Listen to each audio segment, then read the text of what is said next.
Finally നമ്മുടെ വയനാട് ട്രിപ്പും സെലിബ്രേഷൻസൊക്കെ അടിപൊളിയായിട്ട് കഴിഞ്ഞു. അപ്പോൾ അത് ഇതോടുകൂടി ഇവിടെ അവസാനിക്കുകയാണ്.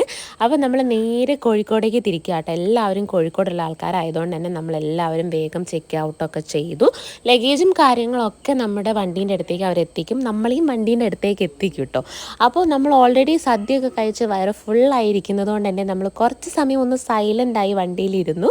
പുറത്തെ വ്യൂവും കാര്യങ്ങളൊക്കെ ആസ്വദിച്ചു. കാരണം വരുമ്പോൾ നമുക്കതൊന്നും ആസ്വദിക്കാൻ പറ്റിയിട്ടില്ല. കാരണം കയറിയപ്പോൾ മുതൽ തുള്ളൽ തുടങ്ങിയതായിരുന്നു കേട്ടോ.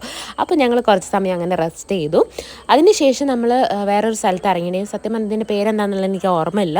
അപ്പോൾ അവിടുന്ന് കുറച്ച് ചായപ്പൊടിയും കാര്യങ്ങളൊക്കെ വാങ്ങി നമ്മൾ നേരെ വണ്ടിയിലേക്ക് കയറി കേട്ടോ. എന്നിട്ട് നമ്മൾ നല്ല അടിച്ച് പൊളി പാട്ടൊക്കെ ഇട്ട് ഡാൻസ് ചെയ്യാനൊക്കെ തുടങ്ങിയിട്ടോ. കാരണം ഇങ്ങനൊരു മൊമെൻറ്റ് ഇനി എപ്പോഴാണ് ലൈഫിൽ കിട്ടാമെന്ന് ഒരിക്കലും നമുക്ക് പറയാൻ പറ്റില്ല.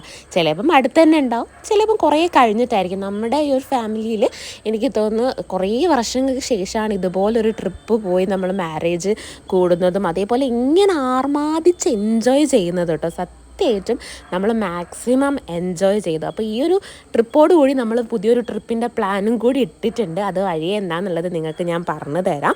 അപ്പോൾ ഞങ്ങൾ എന്തായാലും അടിച്ച് പൊളിച്ചു കേട്ടോ. എനിക്ക് തോന്നുന്നു 9 മണി 9:30 ആയിട്ടുണ്ടാവും നമ്മൾ വീട്ടിലെത്താൻ വേണ്ടി. നമ്മൾ കുറച്ച് സമയം വണ്ടി നിർത്തി വെച്ച് പുറത്തുനിന്ന് റോഡിൽ നിന്ന് നമ്മൾ ഡാൻസ് കളിച്ചിട്ടുണ്ട്. അതിൻ്റെ വീഡിയോ ഉടനെ ഇടുന്നതായിരിക്കും. പിന്നെ അങ്ങനെ നമ്മൾ പ്രായമൊന്നുമില്ല, കുട്ടികളും അമ്മമാരും അച്ഛന്മാരും ഒക്കെ കിട്ടുന്നങ്ങ് ആർമാദിക്കുക കേട്ടോ. നിങ്ങൾക്ക് ഇതേപോലെ കല്യാണം ആഘോഷിക്കാൻ ഇഷ്ടമാണോ ഇല്ലയോ എന്നുള്ളത് ഒന്ന് കമൻറ്റ് ചെയ്യാം കേട്ടോ.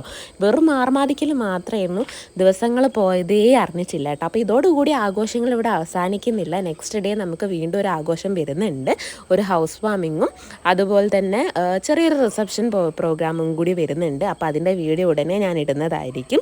നിങ്ങൾക്ക് ഇങ്ങനത്തെ വീഡിയോസ് ഇഷ്ടപ്പെടുവാണെങ്കിൽ ലൈക്ക് ചെയ്യാനും സബ്സ്ക്രൈബ് ചെയ്യാനും മറക്കരുത് കേട്ടോ. അപ്പോൾ നമ്മൾ ഫുഡൊന്നും പുറത്തുനിന്ന് കഴിച്ചിട്ടില്ല, നേരെ വീട്ടിൽ വന്നിട്ട് ഓർഡർ ചെയ്യാണ് ചെയ്തിട്ടുണ്ടായിരുന്നത്. എല്ലാവരും കോഴിക്കോടുള്ള ആൾക്കാരായതുകൊണ്ട് തന്നെ അടുത്തടുത്തുള്ള സ്ഥലമായതുകൊണ്ട് തന്നെ നമ്മൾ ഓരോരുത്തരെ ഇറക്കി വീട്ടിലെത്തുകയാണ് ചെയ്തത്. അപ്പം നമുക്ക് നെക്സ്റ്റ് ഡേ പ്രോഗ്രാമായിട്ട് ഞാൻ വരുന്നതായിരിക്കും. അടുത്ത വീഡിയോയ്ക്ക് വേണ്ടി എല്ലാവരും കാത്തിരിക്കുക. ഈ വീഡിയോ ഇഷ്ടപ്പെടുന്ന ആൾക്കാരുണ്ടെങ്കിൽ സബ്സ്ക്രൈബ് ചെയ്യാൻ മറക്കരുത്. Tata, bye bye.